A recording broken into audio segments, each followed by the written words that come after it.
Ama, maraming salamat sa pagbabantay sa akin at sa aking mga mahal sa buhay buong magdamag.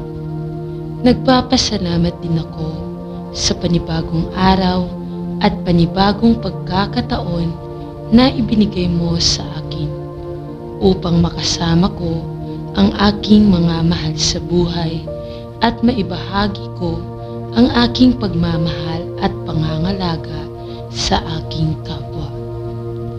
Maraming salamat sa pagbibigay sa iyo ng pagkakataong ipakita sa iyo ang aking mga paniniwala. Ama, sa paglipas ng mga araw, unti-unti kong naiintindihan kung bakit mo ako nilikha.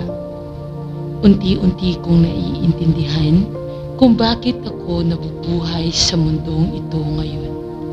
Maraming salamat sa palaging pagpapaalala sa akin na narito ka upang paglingkuran at sambahin. Maraming salamat sa patuloy na nagpapaalala sa akin na narito ako upang tumulong sa aking mga kapitbahay. Ama, patawarin mo sana ako sa mga kasalanang nagawa ko at patuloy kong ginagawa. Patawarin mo sana ako sa mga pagkakamali ko sa mga malalapit sa akin, sa pagiging makasarili ko sa aking kapwa-tao, sa mga masasamang isip na biglang pumasok sa isip ko, sa mga kasinungalingang nilikha ng aking dila, dahil sa pagnanasa ng laman sa aking mga mata, dahil madalas kong nakakalimutan ang pangako ko.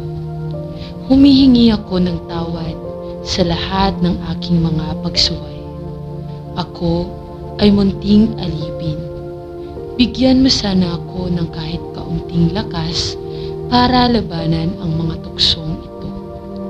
Linisin ang aking puso, bigyan ako ng kabaitan sa aking kalooban at bigyan ako ng isang pakiramdam ng kagalakan sa buong araw.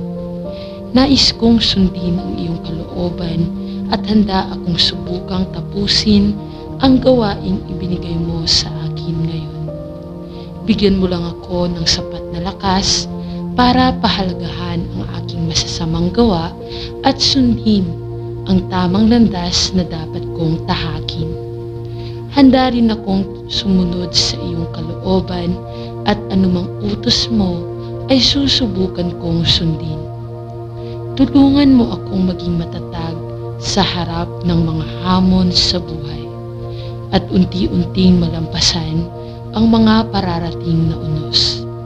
Gabayan mo ang aking mga mahal sa buhay na aking inspirasyon sa mundong ito upang ipagpatuloy ang aking buhay. Maraming salamat.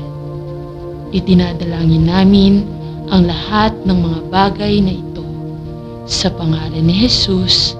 Amen. Pumupunta ako sa harap mo, aking Panginoon. Sa pagsikat ng araw, ang iyong pag-asa ay sumisikat sa akin. Habang umaawit ang mga ibon, hayaang dumaloy sa akin ang iyong pag-ibig.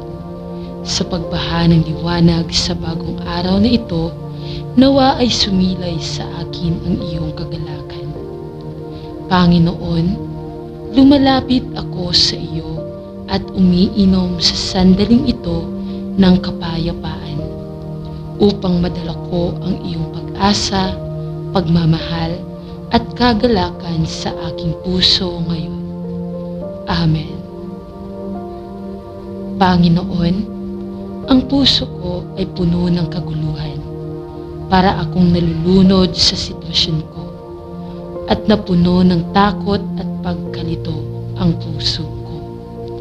Kailangan ko talaga ng lakas at kapayapaan na tanging Diyos lang ang makakapagbigay sa akin. Sa sandaling ito, pinili kong magpahinga sa iyo. Sa pangalan ni Jesus, ako ay nananalangin. Amen. Ama, Ngayon ay humihingi ako ng tawad sa lahat ng negatibo at nakakapinsalang mga salita na sinabi ko tungkol sa aking sarili. Ayoko nang abusuhin ang sarili ko ng ganito.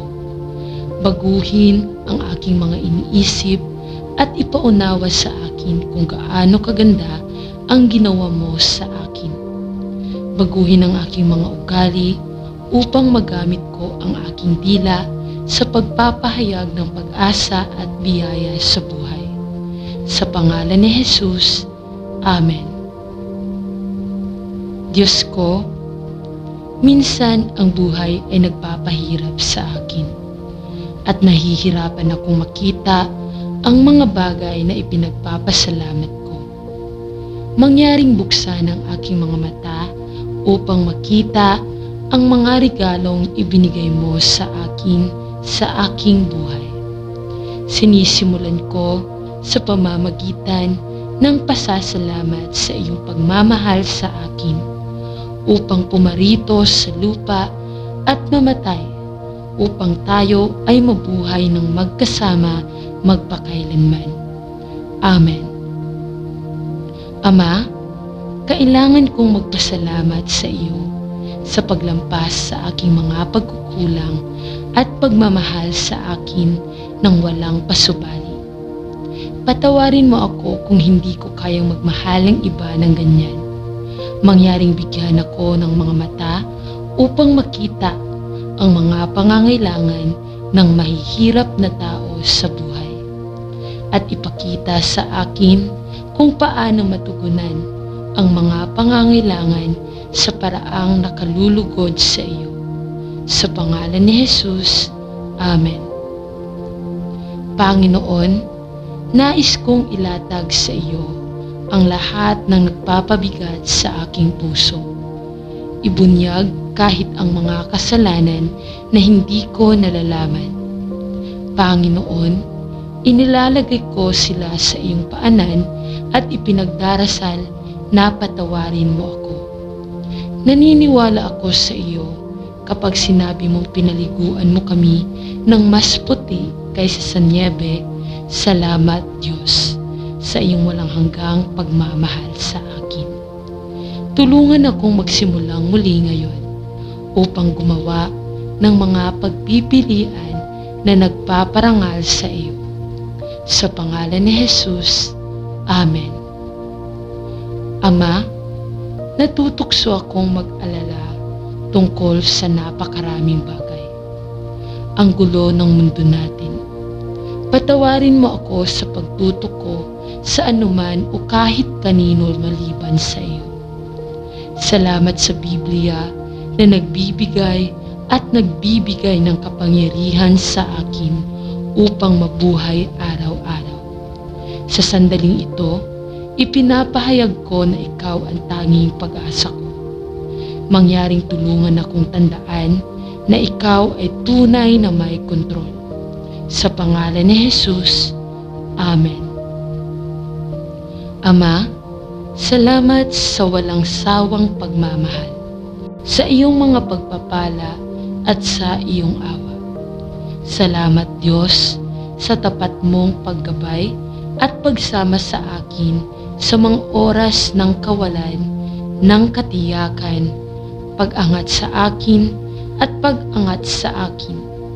Salamat sa mga banal na kasulatan na umaaliw sa akin at nagpapaalala sa akin ng iyong mga pangako, plano at probisyon.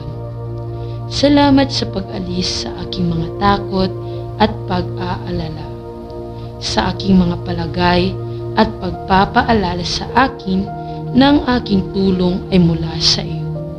Mangyaring tulungan akong maging isang mabuting katiwala at maghasik ng matatalinong binhi. Sa pangalan ni Kristo, Amen.